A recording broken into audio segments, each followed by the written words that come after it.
Welcome to Jack's Corner, where conservative values meet national headlines, and truth and reality have a seat at the table. From Louisville, Kentucky, here's your host, Jack Richardson. Well, welcome back to another edition of Jack's Corner, where truth and reality has a seat at the table. And spring has arrived in Kentucky, and none too soon. It was a glorious Easter Sunday, the most important holiday on the calendar, or I should say holy day. And we had a great time here in Louisville, and hope your Easter was great too. Today we've got a lot to get into and some really exciting topics that I want to bring to you. In my two books, the latest being America's Systemic Psychosis, where I reveal to you that the chaos in America is inorganic, pathological. That is, it's planned. It's not just accidental because of some poor planning by some stupid politician. There is an entire political party who has succumbed to what I, and as Dr. Jordan Peterson defined it, a psychological epidemic. But where I differ there is, and I'm not really differing with him, but I'm adding to this kind of definition, is that there is a strong spiritual evil element to it. And I speak a lot about it in the 200 articles I've published and I talk about it all the time so that those who are capable of syllogistic deductive reasoning, better known as common sense, won't get confused by it all. Over the 4 years of the Biden nightmare, we had the psychological epidemic of transgender craze. These psycho epidemics, as I call them, are always targeted to the teenagers because we know how emotional and out of control many of them are before their brains become fully developed at the age of 25. Psychological epidemics isn't anything new, folks. It's been around for hundreds of years. Remember, reading about the Salem witch trials in Massachusetts in the 1600s in history class. I guess that's when we had history classes. Then some of you are old enough to remember the epidemic of multiple personality disorders, primarily among teenage girls. Or how about the bulimia disorder or the anorexic disorder? These things are fostered by the power of suggestion, as I have written about, and why it is so important to control the content of what your children are exposed to. As Peterson says, the rule basically is that if you confuse people about a fundamental element of their identity, then those who are already so confused, they are barely hanging on. Remember, evil flourishes with chaos, and there are wicked people out there that financially benefit from it. It's like DEI. That was an $8 to $10 billion industry, and a total fraud is climate change. People are so easily frightened, and more so when detached from God. Remember, without God, there is no order, and without order, there is no freedom. I'm hopeful we are emerging from the transgender epidemic that we've been in. But never forget those who foisted that upon us, and never forget the thousands who were surgically mutilated by it. That's why I pushed some of the legislators in my state of Kentucky to pass legislation allowing minors who were transitioned to sue their parents and doctors and hospitals once they became adults, and that they had realized at that point that as a child they made a mistake, and that the adults who should have protected them from their immaturity didn't and should now pay the price. We have an epidemic of pathological liars now, and their big country club is the Democrat Party. Test it out. Just watch for a week and then fact check them when you see them speaking on TV. It's now impossible for them to tell you the truth. Right now, their latest fad is all the poor criminal aliens who are being deported. They are concerned about their due process when they could have cared less about it when it comes to American citizens being protected by their government against the evil party, the Democrat Party, who opened the border and said nothing could be done, and then Trump fixed it in 60 days. There needs to be accountability there. There needs to be a punishment there, and there needs to be incarcerations for those who pushed that and lied to the American public that the border could not be fixed. Well, really, one of the constitutional duties of any president or anybody in Washington, D.C. is to secure the borders, and they didn't do it. So to get back to the point, I say all this on the point that this is all connected. Let's start connecting the dots.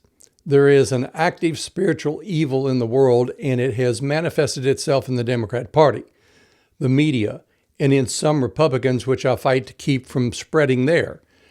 So keep this in mind as you listen to my podcast and read my articles as I am connecting the dots for people. Now, here's a really good one that I want to address, and I think this ties in perfectly. And I call this, and I've written about it, it's called the Democrat vocabulary. And I think you should, if you watch any news at all, you'll know it right away.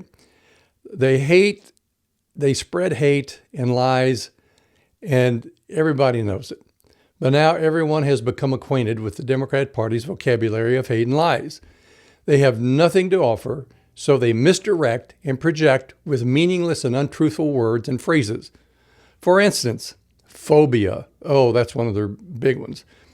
Phobia, as in transphobia or homophobia or xenophobia, as if you don't have a right.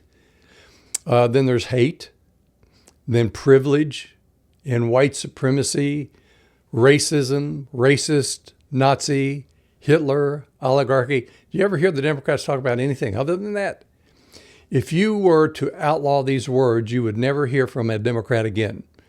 That's all they know to do. They incite division and hatred between people. Now, as I have said so many times, the accusations of the left, that is the Democrats, are confessions. So let's go back to the word phobia. Let me ask you, what's wrong with phobia? It's rational to fear water if you don't know how to swim. It's rational to fear teachers, deviants, and perverts who try to indoctrinate your children, or to make them falsely believe they were born in the wrong body, or to sexually abuse them. A phobia, more often than not, is life-preserving. It's the old saying, better safe than sorry. It's okay to hate those who want to deprive you of your life, liberty, and happiness by canceling you and your free speech while mandating that you use certain speech like their preferred pronouns. Or how about the word privilege that they use all the time in a derisive way? Well, what's wrong with privilege? I want my pilot to be the best and be paid the best if I desire to reach my destination safely and to not have anxiety about it. I want my doctor to live as well as he can. I don't want him to have any needs, and I want him to be in that kind of condition so he can keep me in a healthy condition too. The Democrats' misuse of the word privilege is really envy in disguise. Remember, envy is a sin. In fact, envy is hate. Worst of all, it destroys joy. Just think about this. The Democrats are always doing comparisons and want you to compare yourself with others and become resentful, because that's all they are. Comparison is the on-ramp to envy, which will devour you and will destroy the joy in your life. They want you to think that you are being denied what is yours and to be bitter and resentful. They want you to feel victimized. They are the disruptors because they benefit from the chaos they create. And in the final analysis, they become your God because you look to them to fix a fake problem that they have convinced you is real. The real problem is sin, and the Democrats, by several surveys, who are 2/3 atheists at least, and are the provocateurs of sin when you take a look at all the things that they propose. And they are basically positioned to benefit from those fake problems and all of their lies. It sounds like the devil, doesn't it? Now we have their favorite phrase, white supremacy. The only people who talk about white supremacy are white liberal leftists who pander to folks of color and want those who are white to suffer a false guilt. People want you to wake up to this. This is exactly how the Bible describes the devil. He is referred to as the great accuser. Of course, the leftist Democrats are the only ones who are exempt or seem to be exempt from having been the beneficiaries of so-called white privilege. So many of my friends of color have told me that they are exhausted with all the talk of race and color, and are basically offended by white liberals acting as if they are taking up for blacks, as if blacks aren't smart enough to take up for themselves. Statistically, it is a fact that blacks in this country were upwardly mobile and reaching parity with the whites in the 1960s until Lyndon Johnson's welfare state and the Great Society programs. Thereafter, there was a sharp decline and the black family was destroyed. Who benefited? The Democrats and white liberals. Now we move on to the Democrats' favorite words like racism and racist. The term racism was part of the communist construct or plan to destabilize America. Yeah, they did a deep dive to see how they could really attack and bring America down. They were basically they knew that they couldn't attack America from the outside and win, so they knew that they were going to have to do it culturally or from within. And the Russian and Chinese communists realized that one way to bring chaos to America and bring it down was to drive a wedge between the races. The Democrats have been, by all empirical evidence, the greatest purveyors of racial divide in this country. They have been playing by the communist playbook for decades, and there were too many stupid Republicans who didn't get what they were up to and didn't call it out for what it was. The Democrats were accusing others of what they were truly guilty. But simple-minded people fell for it and suffered greatly at the hands of the Democrats for over 50 years. Some lies are difficult to kill, and then some lies people love to live. The profundity of it all is that the left labels all whites as systemically racist, and those very same accusers, guess what, are all white. But few ever point that out. Now, this is a good one that the Democrats use a lot. Nazi and Hitler. Folks, you got to be offended by the fact of how divisive these people are. It's no longer camouflaged. These people are so systemically, basically evil themselves. They're practicing it. And just look at the words they use. You never hear anything else. Now, the word Nazi is labeled to everyone that's either white or not of their Democrat Party. The word Nazi has been used so many times and so overused that it has no meaning anymore. And when you compare the policies of the Democrats under Roosevelt, Carter, Obama, Biden, the collusion with business to control the people was clear and was exactly what Hitler did in Germany. They are the true practicing Nazis. Again, they accuse others of what they are doing to distract from their real aim and goal. And oh my goodness, how we can't forget oligarchy. One day I hope Senator Bernie Sanders chokes on that word that he seems to love now. And now we have the new term oligarchy that the socialist Marxist Senator Bernie Sanders uses to refer to, that he used to refer to the millionaires and billionaires in his hateful diatribes of the past. But then guess what happened? He had to drop the millionaire part of that refrain when he became one. Now, how rich is that? That's no pun intended. He's the king of hypocrites and an unrecovered hippie radical of the 1960s. Those with the greatest wealth in Congress are the Democrats. And the billionaire class donated twice as much to the Democrats as to the Republicans. How much evil must you see before you condemn it and stop supporting it? Again, it's diversion, distraction, and deception. In psychological terms, it's called projection. In more euphemistic terms, hypocrite. And in reality, they are demonically controlled and influenced, acting out their wickedness as they only can. It is hypocrisy, and in earlier times when someone was a proven hypocrite, they were castigated, never trusted, and removed from so-called polite society. You simply did not associate with that type of person. It has become so abundantly clear today that the Democrats' primary operating program is to blame others for what they are doing and planning, and then they want you to join them in their destructive process. They are irredeemably evil.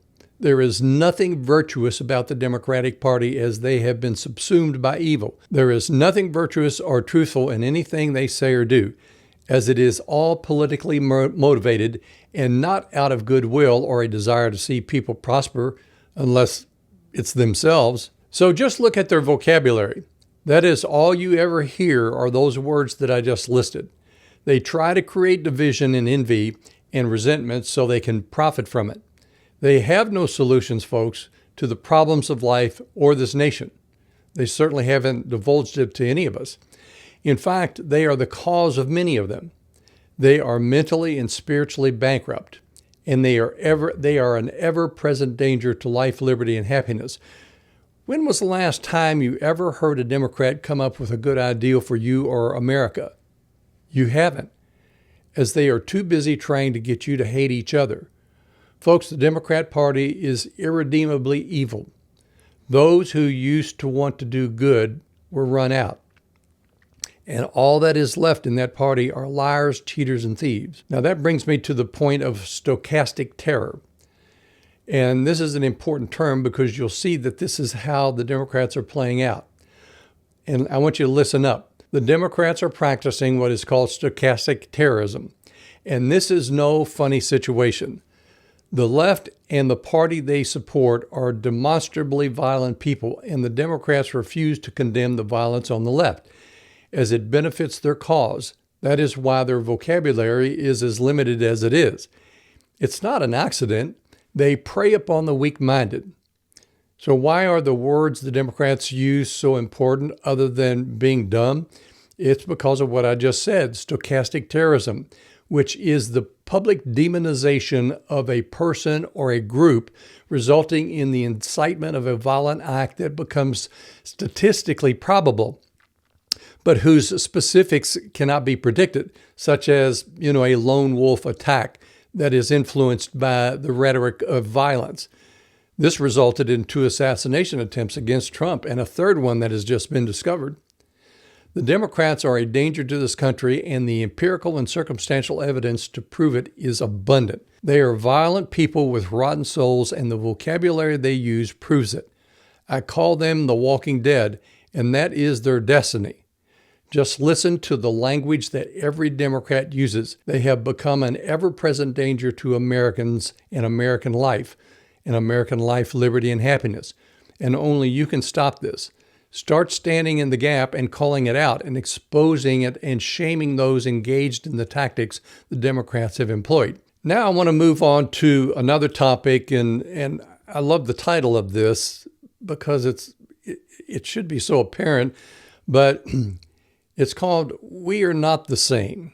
In a recent article in Breitbart News, the headline was "We Are Not the Same," with 2 photos juxtaposed, one with President Trump in the White House with and consoling an angel mom whose daughter of 5 children was raped and murdered by an MS-13 gang member and illegal alien, with the next picture and the other with radical leftist Democrat Senator Chris Van Hollen of Maryland, meeting with the deported MS-13 wife-beating gang member Abreu Garcia in El Salvador.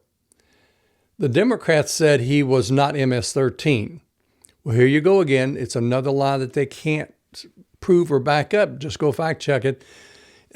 And right after they said that, then we see a picture of Garcia with the letters MS-13 that were tattooed on his knuckles. Folks, there is no truth in the Democrat Party, nor in any of the judges that they have appointed. They are so demonically controlled that it is impossible for them to choose virtue. Truth is dead to them. The contrast could not be more stark between right and wrong, good and bad, righteous and unrighteous. It couldn't be more apparent in those within the Democrat Party and the media. And any Christian who could not see the differences is no Christian and has no claim on the kingdom.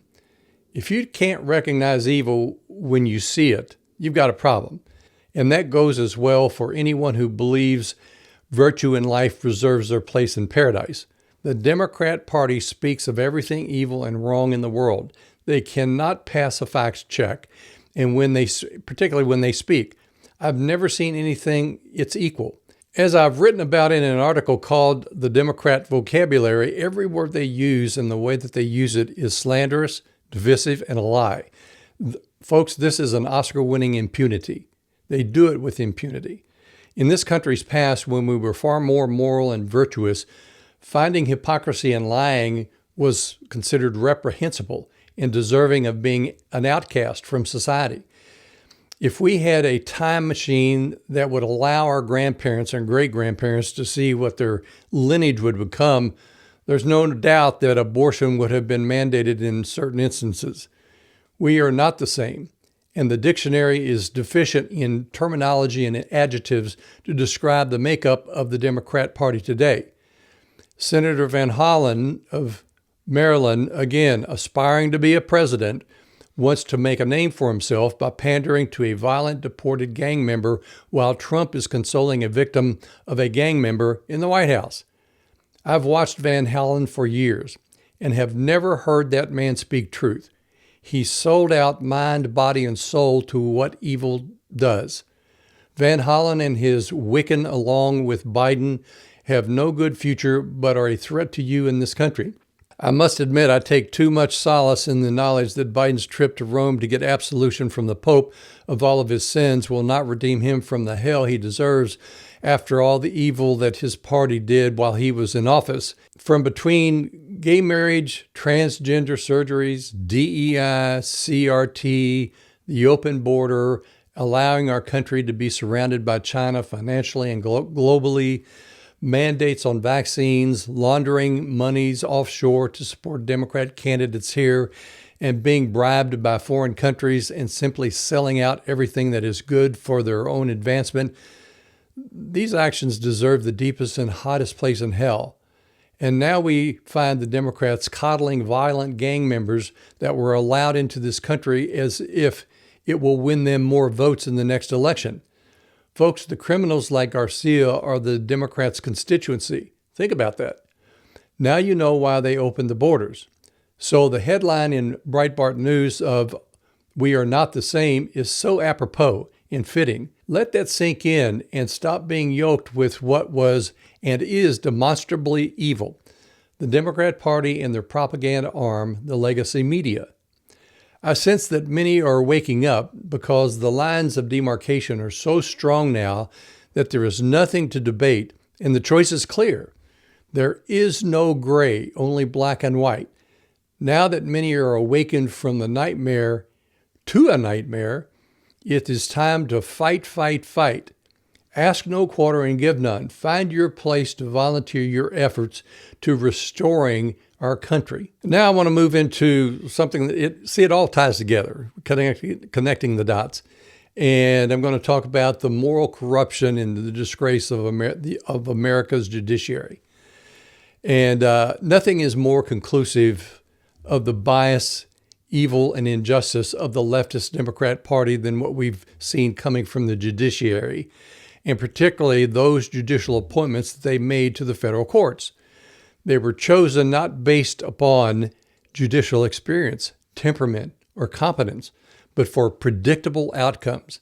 This is truly the Alice in Wonderland and the Red Queen. Judgment first and trial later scenarios being played out. Decades ago, I warned of this judicial tyranny.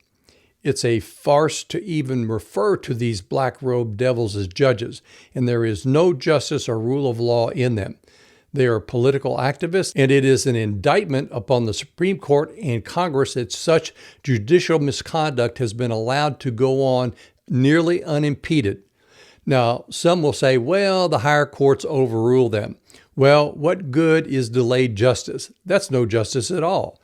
Furthermore, if there is such consistent error, that is, if there's one court that is so consistently erroneous and constantly being overruled by appellate reversal, then there is an abundant amount of evidence that a fraud has been perpetrated upon the judicial branch and that these judges must be removed from office, and not by the arcane process of impeachment. Just think about this. It takes 2/3 of Congress to be able to remove a judge. That is not workable, folks, for the type of injustice that we see coming out of the federal courts and the delay in the federal courts and the epidemic of reversals. And the reason we have this problem is a cowardly Supreme Court and Congress, who both hold the power over the lower courts. In fact, the Congress holds power over the Supreme Court. And Congress can eliminate courts and has done so in the past. And I'm not referring to impeachment. Congress sets the jurisdictional limits on the courts and can wipe out federal districts with a simple vote. We are seeing how these federal district judges are blocking a president in his duties, that which are within the exclusive province of the executive branch. In the recent case of the illegal MS-13 gang member who was from El Salvador and deported back to El Salvador, that federal judge, Boasberg, an Obama appointee, ordered him to be returned. Now, this matter went to the Supreme Court, and the court, in its usual ambiguous and cowardly way, spoke with a forked tongue. It limited what the lower court was doing, but told the White House to facilitate Garcia's return. All of the national injunctions against what the people elected President Trump to do, which is the constitutional reconstruction of our national borders and enforcement of immigration laws, come from leftist federal judges and courts chosen by the left, as the outcomes are predictable. Whenever you're before one of the leftist federal judges, you can pretty much predict with a certainty what the outcome is going to be. Evil does evil and can do nothing other. As the president of El Salvador was recently in the White House on a state visit with President Trump, he was asked by the media if Garcia would be returned. Essentially, he gave the middle finger to the American federal court system, which is exactly what they deserve. And Congress is going to have to do something about this, and they're going to have to do something about these national restraining orders, which are unconstitutional. The conduct of these federal judges is reprehensible, and Congress needs to take action immediately. The dereliction of Congress is inexcusable. The court system in this country is out of control and must be reined in. There must be drastic judicial reform and more immediate discipline for errant judges that the impossible system of impeachment, which requires 2/3 majority for removal in Congress, just simply is not sufficient. The leftist appointees to the federal courts are yet one more significant piece of evidence of the corruption of the left and the Democrat Party. Their attitude is that justice is only what they say it is. There is no rule of law on the left, although they speak about it all the time. Nor is there any rule of law within the Democrat Party. Americans are going to have to reorder their lives, such as to not expect justice from the judicial system. The incompetence is rampant, the corruption profound, and the dereliction of duty by Congress disqualifying. So with that, folks, I think I've pretty much connected the dots and tied things together for you, that there is a thread that runs through all this, whether it's the Democrats' vocabulary, whether it's the appointment of their judges, leftist judges, or it's the protection of illegal criminal migrants into this country. It all ties together into the evil of that party, and we've got to do something about it.